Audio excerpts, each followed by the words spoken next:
KTO Radio présente À haute voix, la lecture intégrale des œuvres spirituelles majeures. Aujourd'hui, Augustin ou le Maître est là de Joseph Malègue.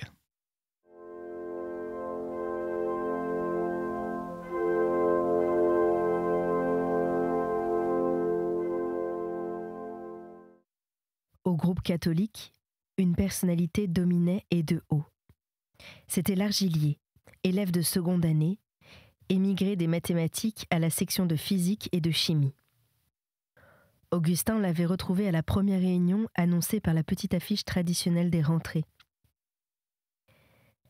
Il avait revu ses yeux bleus de lin, curieusement lointains et idéalistes, en retrait des spectacles immédiats, réservés pour des technicités très élaborées. Mais le sourire les rendait pénétrants et doux, les mettait avec tout interlocuteur, malgré d'immenses différences de culture, sur un plein pied fraternel. Ses cheveux blonds coupés ras lui faisaient une coiffure très frère Convert. Debout dans sa blouse de scientifique, il posait sur la table ses deux poings fermés aux poignets osseux. Il exposait ingénument des boutons de manchettes pauvres. À cette réunion, la causerie portait sur les œuvres. Les normaliens catholiques s'affiliaient traditionnellement à une conférence de Saint-Vincent de Paul. L'Argilier les sollicitait de continuer l'usage. Du reste, il ne tarderait pas à s'apercevoir que de ses contacts avec les pauvres gens, c'étaient eux qui recueillaient les plus gros bénéfices. Sans doute aussi conviendrait-il d'organiser des réunions d'études religieuses sur des sujets qu'il leur demandait d'indiquer. Augustin suggéra la reprise des conférences d'exégèse, commencées autrefois par le vieil aumônier du lycée. Mais le sujet agréa peu.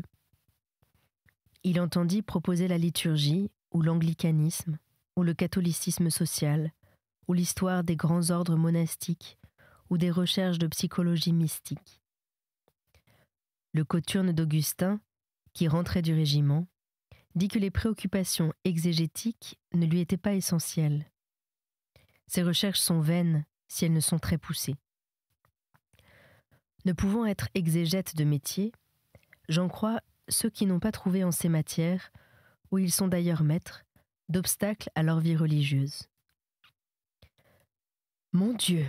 fit l'Argilier, « c'est la maxime que nous sommes bien forcés d'appliquer partout où intervient une technique qui nous est étrangère. » Augustin n'insista pas. Au demeurant, il croyait ne pouvoir rencontrer en ces conférences sommaires qu'une conciliation bienveillante et rapide entre des textes et des désirs. La vraie besogne, il fallait la faire seule. Une autre raison aussi valait, quoiqu'elle lui restât obscure, il n'aimait point d'exposer à ses camarades des anxiétés déjà graves et une évolution possible. La pluie des fins de novembre tombait derrière de hautes vitres grises. La salle où il se tenait était sans tristesse ni joie, presque sans caractéristiques sensibles. Elle enfermait entre ses parois symétriques un air immobile, glauque et mort. Un schéma de salle dans l'abstrait pur. Des lampes électriques se greffaient avec gaucherie sur les appareils à gaz. Heureusement, par cette greffe mal faite, un homme avait marqué son passage, montré qu'il était balourd, maladroit, enfin qu'il vivait. Augustin regardait son cher l'Argilier. Il parlait avec cette distinction immatérielle et sans poids, si bien ajustée aux formules dont il recomposait, en termes d'intelligibilité pure, l'univers sonore et coloré. Parfois, un sourire d'une finesse rapide courbait en même temps l'intonation et les lèvres et se perdait dans l'ascétisme général du visage. Il était tenu en très haute estime par ses maîtres, de grands noms scientifiques de la Sorbonne et de l'Institut. Augustin a eu l'occasion de l'entendre dans l'une des conférences à l'usage des philosophes, où il s'agissait de donner à certaines notions de haute mathématiques un sens aussi exact qu'il pouvait l'être sans technicité. Le maître de conférence d'analyse, qui avait assisté à la leçon, assis sur un banc d'où il débordait, très gros, somnolent, silencieux, pareil à un énorme rêve, leur avait fait remarquer cette réussite magnifique. Des concepts très lointains, dévêtus de leur mathématique natale, leur étaient néanmoins présentés sans frange d'ombre ni fissure de l'intelligible, presque fidèlement. Il était très doux, plus qu'Augustin ne l'avait connu au lycée. Il avait arrondi ses angles durs. Une seule sorte d'erreur il ne supportait pas, celle que les littérateurs philosophes se permettaient quelquefois dans des exposés ambitieux de théories scientifiques. Il rectifiait avec une froide ironie. Christiani en savait quelque chose, et aussi Paul Denisot, le rhénanien de l'école. La compagnie intellectuelle de l'Argilier procurait à Augustin grande paix et repos moral. Il était un exemple de la plus aiguë et la plus ferme intelligence qui, sachant l'existence de difficultés en apparence mortelles, ne s'en troublait pas, vivait néanmoins pleinement Dieu. Sans doute, ainsi qu'il le disait, il n'était pas technicien d'exégèse. Mais il avait certainement dû s'occuper du problème d'une manière à la fois sommaire et pénétrante, comme le temps dont il disposait et comme sa pensée. Devant lui seul, le raisonnement qui partout ailleurs exaspérait Augustin. Si tel et tel croient sur la foi d'exégète du métier, pourquoi pas toi ? Tenez. Quel rôle gardait-il aux difficultés qu'il ne pouvait ignorer ? Augustin le lui demanderait bien un jour. Un de ses pires souvenirs fut précisément l'une des nuits de ses premières semaines. Il avait ce soir-là prié très bien, prière simple mais consciencieuse. Le pater, l'Ave, les 4 actes, l'examen de conscience, le Salve Regina. La disposition des alcôves les transformait en petites chambres. On pouvait s'agenouiller sans qu'on vous aperçût. Toute l'intrusion d'autrui dans cette partie sensible de son cœur lui eût été intolérable. Au bout d'une demi-heure, le sommeil fit dire qu'il ne viendrait pas. La réunion au cours de laquelle Augustin avait en vain suggéré des conférences d'exégèse ne lui sortait pas de la tête. Il se rappelait les conversations, il les déformait. Il sentait le remords d'accusations grossies et inexactes, mais une rancune amère lui ôtait le désir de les rectifier. Que lui était la vie religieuse, à eux, ses camarades trop calmes ? Une pelouse qu'on ne foulait pas ? Une serre pour plantes fragiles ? Un jardin choyé, fumé, derrière une porte à grosse serrure ? Qu'y avait-il là pour lui ? Leurs convictions se perpétuaient grâce à de soi-disant évidences dont ils ne se rendaient pas compte quelles étaient leurs œuvres, mais que lui, Augustin, voyait gonfler sur eux comme du plâtre soufflé. Même l'Argilier, d'une bien autre vigueur intellectuelle, l'Argilier à l'imagination scientifique de la plus calme audace et la plus docile au fait, tolérait de s'étayer d'incertitudes qu'il eût rejetées dans son domaine habituel. Ils en étaient tous là. L'injustice même de cette exagération lui devenait indifférente. S'il ne la pensait pas maintenant, il le ferait peut-être dans 6 mois, simple avance sur la saison. Sa passivité changea de pays, flotta sur d'autres eaux. Il retrouva de plus anciens îlots, la vie du petit lycée, le « nous voulons Dieu » de l'abbé Amplepluie. Il exécra ce thème usé, les souvenirs d'enfance. La sensibilité trahissait. Elle posait le doigt sur l'un des tableaux d'idées pures et la pesée ne comptait pas. Puis cela même ne l'intéressa plus. Une lumière de feu follet veillait à l'autre bout du dortoir, engendrant quelques géométries jaunes fixes, en un sourd milieu brun où soufflaient et sifflaient tous les sommeils.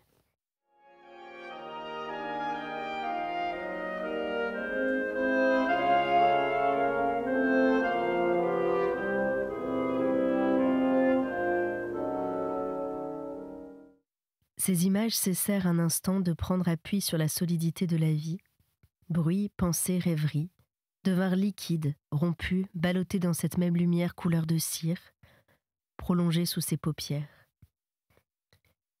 Mais tout reprit bientôt consistance de réel, et le sommeil qui avait failli venir s'en fut.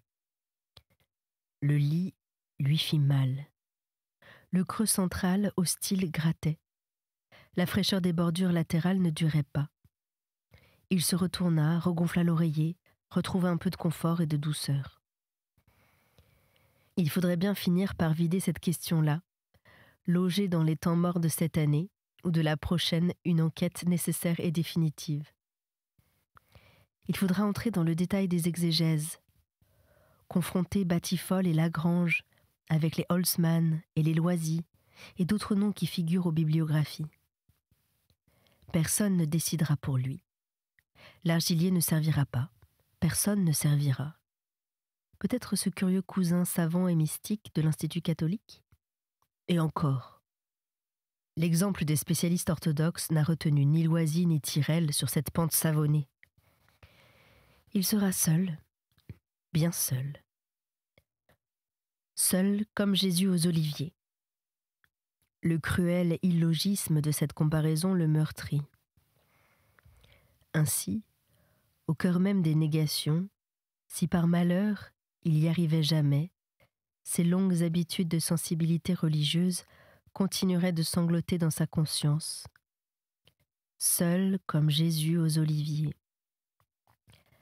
Alors qu'il ne pouvait précisément pas dire si Jésus avait été aux oliviers, il retournait là cependant, à l'unique refuge de toute âme chrétienne, au seul lieu possible pour l'interprétation de la douleur. Consolez-moi de la souffrance de n'être pas sûr de vos souffrances, au nom de ces souffrances mêmes, ô Jésus. Quel chaos et quelle misère, quelle multiple et contradictoire amertume. Augustin se sentait lassé infiniment. La fatigue lui révélait dans son propre organisme des cheminements et comme des galeries inconnues. Invisible, quand le corps y travaillait avec exactitude, la douleur s'y promenait, éclairant leurs parois. La langue explorait un goût de fièvre, aggravé de nausées et de douleurs aux tempes. Est-ce que je ferais plus tard un peu de dépression, comme mon père ? Il se rappela une petite vanité stupide et réfrénée devant les premières suscriptions de lettres. Élève de l'école normale supérieure. Vaine demeure, trop enviée. Vain plaisir d'une vaine demeure. Peuplée de combien de nuits, comme cette nuit ? De combien de futures crises semblables, depuis la crise enfantine, au temps de Renan ? Il sortit du lit avec une lenteur épuisée. Le contact de l'eau froide sur son front, sur ses orbites, cette descente en nappe et ce glacial renouvellement lui parurent atteindre beaucoup plus profond que la surface de son corps, jusqu'au centre réel ou imaginaire de la fièvre et de la conscience. Des mois passèrent. Un peu confus dans le souvenir d'Augustin, dont il retrouverait sans doute le détail en ses notes de première année. À distance, ce n'est qu'une période de modelés flous, aux nombreux jours tous semblables. Les manuels exégétiques restèrent fermés certaines semaines. Augustin avait peur. Il lui arrivait de se figurer qu'il se stabiliserait, comme bien d'autres, dans ce manque de sécurité et l'acceptation de ses doutes.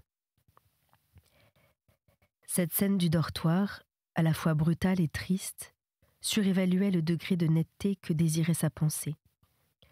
Ce n'était pas lui qui avait parlé, c'était l'agacement, c'était l'insomnie et ce sentiment de solitude dans cette petite lumière morte. Les racines de ces décisions finiraient par être non des analyses de textes et des confrontations de Matthieu et de Luc, mais des méditations de métaphysique fidéiste, le goût des émotions, le sens du mystère, comme il commençait de soupçonner que son père avait fait.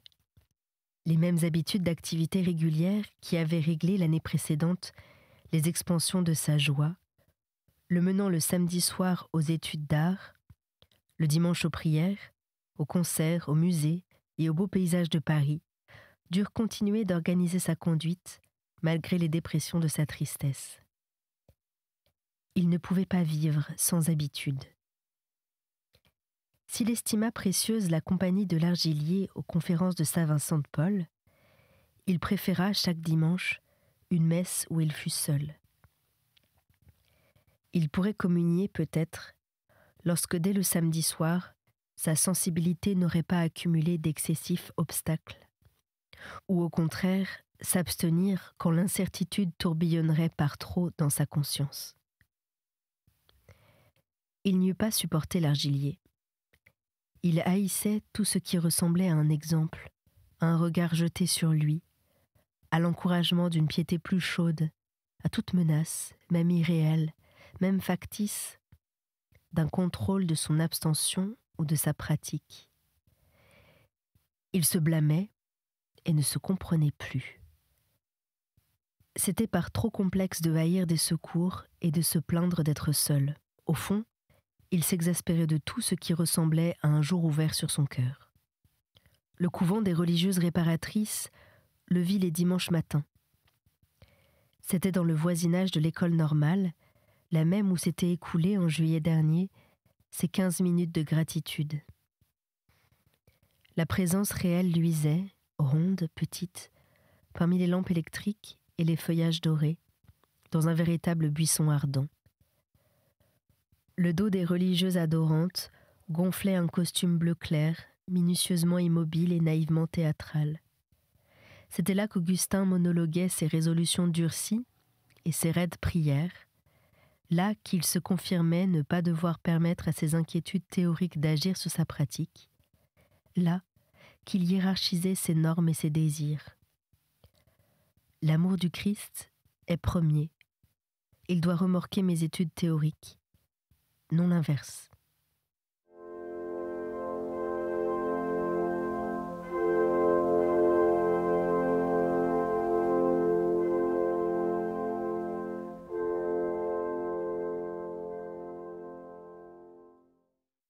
De cette tension habituelle, il lui était habituel aussi de se gourmer.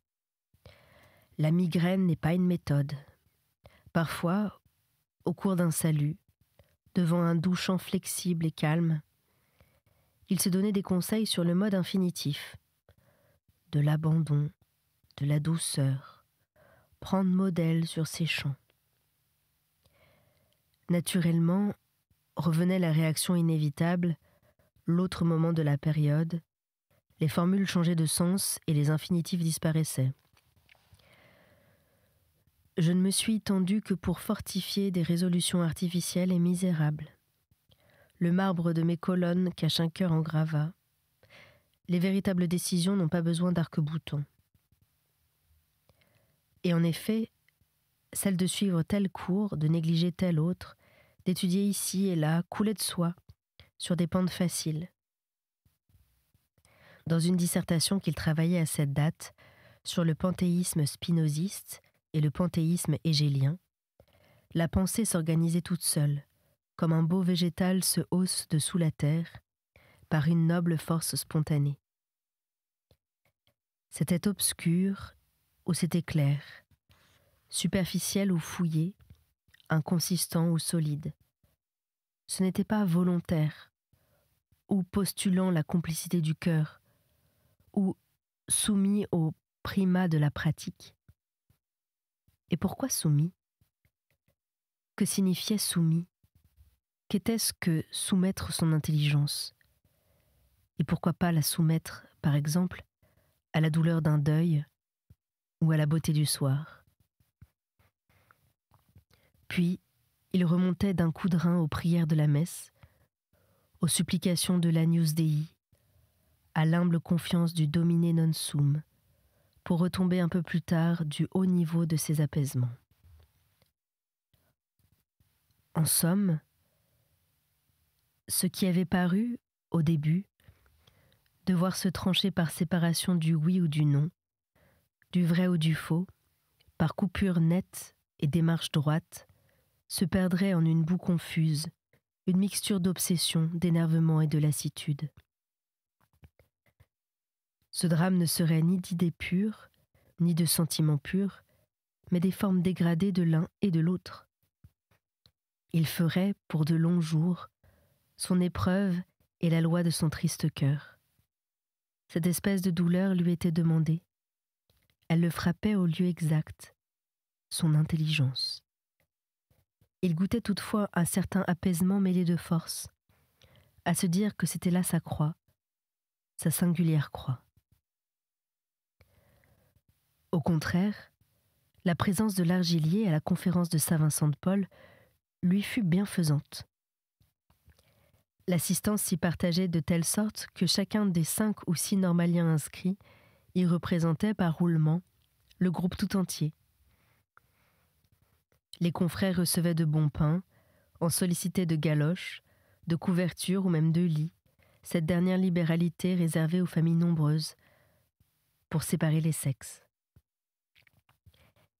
La réunion se passait dans un local sordide auquel donnait accès un couloir à odeur de tannerie, embrumé par les poussières d'une cadrerie de matelas. On y trouvait des polytechniciens, des professeurs et des messieurs placides. Quelques-uns d'assez haute situation descendaient à pied la provinciale rue Tournefort, laissant leur voiture place du Panthéon, comme un chien qu'on renvoie, mais qui vous attend au coin de la rue, docile jusqu'au retour. On se mettait à genoux pour la prière initiale et finale, sur un bâton de chaise, sur un banc d'école aux pieds peu sûrs, ou directement sur le plancher. Il se faisait 2 quêtes, l'une agitait des pièces et l'autre des sous. On disposait les 2 chapeaux côte à côte, sous le crâne chauve du trésorier. Il régnait là un ton humble, consciencieux et gris, qu'adoptaient même les messieurs à haute situation et à voiture, comme on prend le même peignoir chez le coiffeur. On délibérait avec une douceur sérieuse sur des points minuscules vus au bout des loupes. Le pointage des présences aux divers patronages, la date du dernier bon de galoche.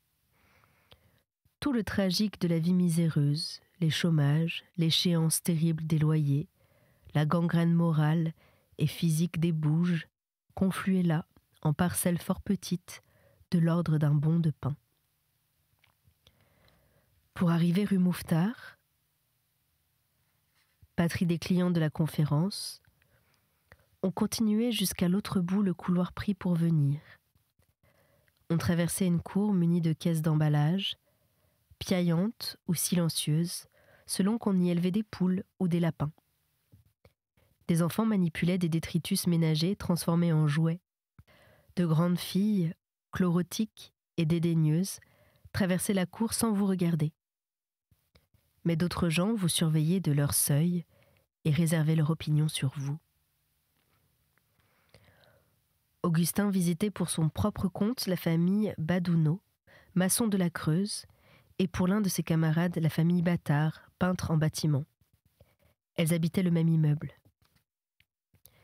Badouno était un gars robuste, de petite taille, embelli d'une moustache énorme et soignée.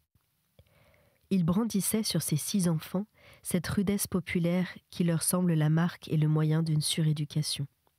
« Avec moi, faut pas qu'on faute.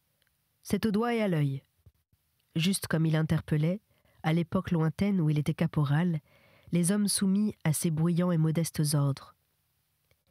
Les premières communions, l'assiduité au patronage et aux écoles des sœurs s'exposaient comme une autre sorte d'exercice militaire, comme de beaux pactages, avec discipline et fierté.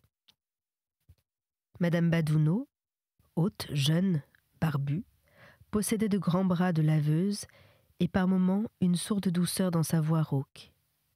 Leur progéniture, vigoureuse et bien tenue, aux longues réserves de sang rouge amassées dans la Creuse, se ruait à chaque visite sur les pas d'Augustin. Ce fut vers la 2e semaine de janvier qu'apparut le 7e enfant. Le dimanche suivant, 3 jours après la naissance, Augustin vit des chaussettes, des tabliers, des linges, tendus un peu partout sur des ficelles à travers la pièce. « A bien fallu que je me lève pour aller au lavoir », dit la grande femme rude, encore pâle et le corps ployé. Ils habitaient une chambre unique, d'une vastitude hideuse. Elle regardait la cour aux lapins et le plein midi. Elle supportait le soleil comme un vieillard les phares. On y voyait 2 lits, plusieurs berceaux, un poêle, de nombreux récipients en émail et la porte disjointe d'un placard immense. Chez les bâtards, c'était un autre type. On montait là par un raide escalier-échelle éclairé d'un trou percé directement sur le toit. On entrait dans une mansarde longue, d'une ligne anormale, coupée d'angles et de rentrants dont on ne savait à quoi ils pouvaient correspondre dans la construction. Augustin trouvait singulier de ne pouvoir se rappeler exactement le mobilier de la mansarde. Elle contenait certainement un poêle et un bois de lit peint en rouge. Sans doute aussi une malle, un miroir rond et quelque chose ressemblant à un très vieux lit-cage plié. Tout ce meuble fondait dans une lumière fuligineuse et l'effort de mémoire était chaque fois à recommencer. Une seule caractéristique. Cette mansarde s'étirait, tendait le cou et les vertèbres, tarasque noire d'un bout et l'autre lumineux. À l'extrémité de l'allongement, elle captait en plein ciel un mince rectangle de jour pur, l'entraînait de force par sa lucarne et le jetait sur le sol dans la fange solidifiée d'un plancher noir. Sur tout le reste régnait la pénombre, et rien de plus singulier que la juxtaposition de cette horreur et de cet azur. L'homme, extraordinairement fluet, peut-être jeune, presque nain, ne parlait qu'à voix basse, portant pour s'excuser la main à la gorge. Menu comme lui, noirâtre, le cheveu gris aussi tendu que les lèvres, d'aspect digne et réservé, sa femme usée d'un langage correct, servile et soignée.